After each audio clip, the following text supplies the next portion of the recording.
আপনি পড়ুন সূরা হজ 22 নম্বর সূরা 30 নম্বর আয়াতটি। তাতে আল্লাহ সুবহানাহু ওয়া তাআলা বলেছেন, ফাজতানিবু রিজসা মিনাল আওসানি ওয়াজতানিবু কাওলাজ যুর। আল্লাহ বলছেন ফাজতানিবু রিজসা মিনাল আওসান ওয়াজতানিবু কাওলাজ যুর। বান্দা তুমি নিজেকে বাঁচাও পুতুল পূজার নাপাক থেকে। আল্লাহ বলেন শুধু পুতুল পূজা থেকে, আল্লাহ বলছেন পুতুলের নাপাকি থেকে তুমি তোমাকে বাঁচাও। রিজসুন, পুতুলের নাপাকি, পুতুল পূজার নাপাকি আল্লাহ বলেছেন তুমি তা থেকে বাঁচাও। ফাজতানিবু, এই জিতেনাবা থেকে তুমি বাঁচাও, নিজেকে বিরত থাকো তা থেকে। ওয়াজতানিবু কাওলা যুর, এবং তুমি মিথ্যা সাক্ষী দেওয়া থেকে নিজেকে বাঁচাও। মিথ্যা যে কোনো কিছুর মধ্যে উপস্থিত হওয়া থেকে তুমি নিজেকে বাঁচাও। এটা আল্লাহ সুবহানাহু ওয়া তাআলা কোরআনে বলে দিয়েছেন। এগুলো মারাত্মক পাপ। কোরআনের আরেকটি আয়াত আল্লাহ সুবহানাহু ওয়া তাআলা বলেছেন সূরা নাজম 53 নম্বর সূরার 32 নম্বর আয়াতে আল্লাহ বলছেন, আল্লাযীনা ইয়াজতানিবুনা কাবাইরাল ইসমি ওয়াল ফাওয়াহিশা ইল্লাল লামাম। যেই ব্যক্তিরা ছোটখাটো পাপ নয়, ইল্লাল লামাম হয়ে যেতে পারে, তবে যেই ব্যক্তিরা বড় বড় কাবিরা গুনাহ এবং ফাহিশা থেকে নিজেকে বাঁচিয়ে রাখতে পারবে, আল্লাহ বলছেন আল্লাযীনা ইয়াজতানিবুনা কাবাইরাল ইসম, বড় বড় পাপ থেকে নিজেকে বাঁচিয়ে রাখতে পারবে। তার মানে এখানে বেঁচে থাকার কথা রয়েছে, যে বাঁচাও তোমাকে নিজেকে। কি হবে তাহলে? ইল্লাল লামাম যেহেতু বলেছেন, ছোটখাটো পাপ কি হলে কি হবে, ওই ট্রান্সলেট আপনি পেয়ে যাবেন সূরা নিসা 4 নম্বর সূরার 31 নম্বর আয়াতে। তাতে আল্লাহ সুবহানাহু ওয়া তাআলা বলেছেন, ইন তাজতানিবু কাবাইরা মা তুনহাউনা আন নুকাফির আনকুম সাইয়্যাতিকুম ওয়া নুদখিলকুম মুদখালান কারীমা।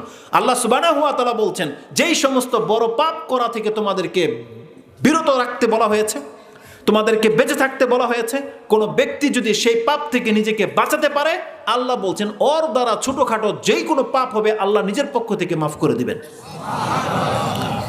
আর আল্লাহ বলেছেন তাকে আমি একটা সম্মানজনক জায়গায় তাকে আমি প্রবেশ করাবো, সম্মানজনক জায়গায়, মুদখালান কারীমা, একটা সম্মানিত জায়গা তাকে আমি দান করব, যেই ব্যক্তি নিজেকে বড় পাপ থেকে বাঁচাতে পারবে।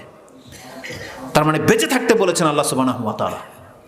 সূরা মাইদার 91 নম্বর 90-91 নম্বর আয়াতগুলো তো ওই কথাই আছে যে তুমি এই সমস্ত নেশা থেকে, পুতুল পূজা থেকে, গণনা থেকে, জুয়া থেকে নিজেকে বাঁচাও। যদি তুমি মুক্তি পেতে চাও তাহলে নিজেকে বাঁচাও, বাঁচানোর কথা রয়েছে। হাদিসে একই উপদেশ রাসূলুল্লাহ সাল্লাল্লাহু আলাইহি ওয়াসাল্লাম দিয়েছেন। আপনি চাইলে পড়তে পারেন বুখারী এবং মুসলিমের একটা হাদিস, বুখারী থেকে একটা হাদিস নিয়ে নেন। যে হাদিসটা আপনি দুই জায়গায় পাবেন, ইমাম বুখারী কোট করেছেন 2766 2766-তে পাবেন, এবং ওটাই 5474 সামথিং এর মধ্যে রয়েছে, দুই জায়গায় রয়েছে। তবে আপনি যদি 2766-তে যান 2766, তাতে পেয়ে যাবেন রাসূল সাল্লাল্লাহু আলাইহি ওয়াসাল্লাম কি বলেছেন। ইজতানিবু মুবিকাত, একটা শব্দ আছে, আরেকটা শব্দে আছে ইজতানিবু সাবআল মুবিকাত, তোমরা 7টা ধ্বংসাত্মক পাপ থেকে নিজেকে বাঁচাও। আর শিরকু বিল্লাহ ও সেহের এক বর্ণনা আসছে, যেটা আপনি 75 নম্বর অধ্যায়ে পেয়ে যাবেন, কিতাবুত তিব, চিকিৎসার অধ্যায়ে, যে তুমি আল্লাহর সাথে শিরিক করা এবং জাদু টোনা থেকে নিজেকে বাঁচাও। এখানে শিরকের সাথে জাদুর কথা আসছে, যে তুমি তোমার নিজেকে বাঁচাও। এরকম 7টা মারাত্মক ধ্বংসাত্মক পাপ আছে, রাসূল বলছেন এই 7টা পাপ থেকে তুমি নিজেকে বাঁচাও, বাঁচানোর কথা রয়েছে। আরেকটা চমৎকার হাদিস রয়েছে যেটা ইমাম মুসলিম কোট করেছেন তার তাহারাতের অধ্যায়ে, হাদিস হচ্ছে 440। তাতে রাসূলুল্লাহ সাল্লাল্লাহু আলাইহি ওয়াসাল্লাম বলেছেন, as-salawatul khamsa wal jumu'atu ila al-jumu'ah wa ramadanu ila ramadana mukaffiratun ma bainahunna idza ijtanabal kaba'ir।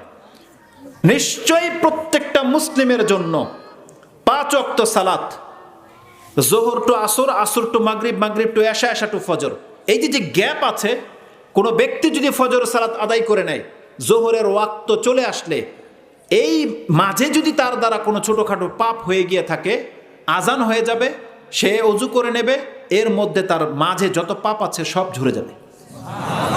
as-salawatul khamsa বলা হয়েছে। এক নামাজ আরেক নামাজের মাঝখানে যদি কোনো মুসলিম ব্যক্তির ছোটোখাটো পাপ হয়ে যায়, এই নামাজের মাধ্যমে আল্লাহ তাকে পাপ মুক্ত করে দেন। আর বলা হয়েছে জুমাতু ইলাল জুমা, এক জুমা থেকে আরেক জুমা, গত জুমায় যারা সালাত আদায় করেছিলেন, এই যে জুমার রাত শুরু হয়ে গেছে, ওই প্রত্যেকটা ব্যক্তিকে আল্লাহ সুবহানাহু ওয়া তাআলা 1 সপ্তাহের জন্য ক্ষমা করে দিয়েছেন। রমাদান ইলা রমাদানা, গত রমজান যারা হক আদায় করেছিলেন এই রমজানের শুধু চাঁদটা উঠতে দেন, চাঁদ উঠে যাবে আর আপনি বেঁচে আছেন, আপনার 1 বছরের গুনাহ ঝরে যাবে। কাদের জন্য? শর্ত কি? ইন তাজতানিবুল কাবায়ের, ইজাজতানাবাল কাবায়ের। যদি কোনো ব্যক্তি নিজেকে বড় পাপ থেকে বাঁচিয়ে রাখতে পারে তাহলে তার ছোটখাটো পাপগুলো সব ঝরে যাবে। যদি বড় পাপ থেকে আপনাকে বাঁচাতে পারেন তাহলে। এখন আপনাদের কাছ থেকে আমাকে জানতে হবে বড় পাপ কি আর ছোট পাপ কি। যদি আপনি বড় পাপ থেকে বেঁচে থাকেন তাহলে আপনার ছোটখাটো পাপগুলোকে আল্লাহ মাফ করে দেবে। যে ছোটখাটো পাপ অত্যন্ত মারাত্মক। আয়েশা রাদিয়াল্লাহু তাআলা আনহাকে রাসূলুল্লাহ সাল্লাল্লাহু আলাইহি ওয়াসাল্লাম বলেছেন, যেটা ইবনে মাজাহ তার কিতাব যুহুদের মধ্যে এনেছেন, 42-43 মানে 4243 নম্বর হাদিস আপনি পেয়ে যাবেন, যেটা আমি বক্তব্যের শুরুতে পাঠ করেছিলাম।